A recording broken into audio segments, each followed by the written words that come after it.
This is a test of an automated gripper system with these little blocks we just printed up to be a makeshift tool changer.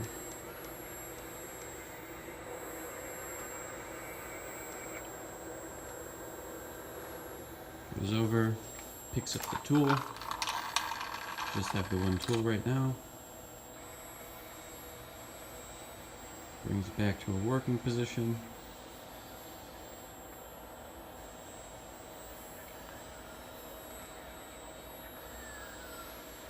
After the job's done, it goes ahead and puts that tool right back where it was.